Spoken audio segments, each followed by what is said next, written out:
Today's reading is taken from Matthew chapter 6, verses 9 to 15. And in this passage, Jesus teaches the apostles how to pray by teaching them the Lord's Prayer. For the sake of this short meditation, I'm only going to focus on verses 9 and 10. Let's read from the passage. This then is how you should pray. Our Father in heaven, hallowed be your name. Your kingdom come, your will be done, on earth as it is in heaven. Do you ever find yourself singing along to a popular song where you know all the words but you don't really mean it? Like, you know the words you're saying are not the most appropriate, but it's just a song and you like the tune, so what's the issue? I'm not saying that we can't listen to certain songs, but it made me think of how I say the Lord's Prayer. Often, the way we approach the Lord's Prayer is ritualistic. It's just common knowledge that to end a prayer meeting or a service, we pray the Lord's Prayer together. I remember being taught the Lord's Prayer in primary school, and every assembly we would say the prayer, but I can assure you that no one was really praying it or meaning it. It was just so we could get it over with and go outside to play at break time. And this is kind of the same as singing the lyrics to a song we don't mean.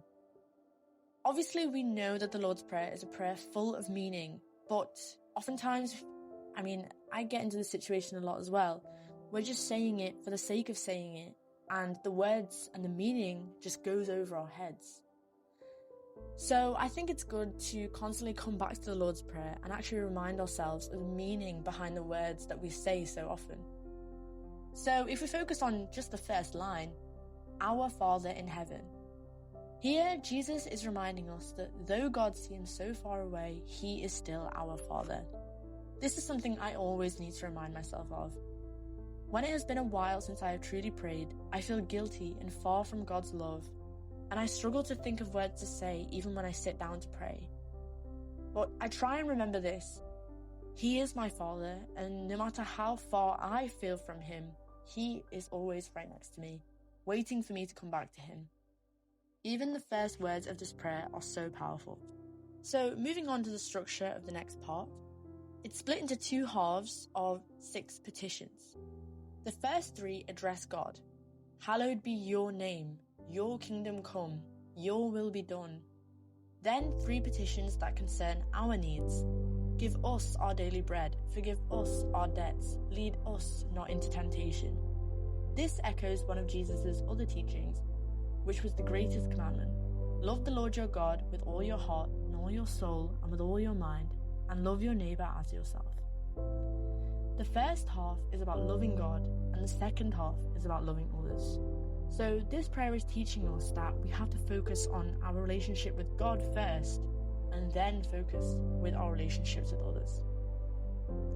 For me, my favourite phrase within this whole prayer is one that I had barely thought about previously, and it is, your will be done on earth as it is in heaven. It's easy to say, but imagine if we all lived on earth as it is in heaven. Imagine if we all strive to bring heaven to earth. So when we say the Lord's Prayer, we want more of his kingdom to come and take over the earth and our lives. We have to pray like we truly mean it. Not just treat it as some ritual where we say it at the end of the service and that's it, but as the true basis of all prayer. So this Lenten season, rather than focusing on the big things of giving up chocolate or meat, which is something I'm doing as well, we could focus on much smaller things that make such a massive impact. Like when we say the Lord's Prayer, remember what it means and take its words seriously. Thank you.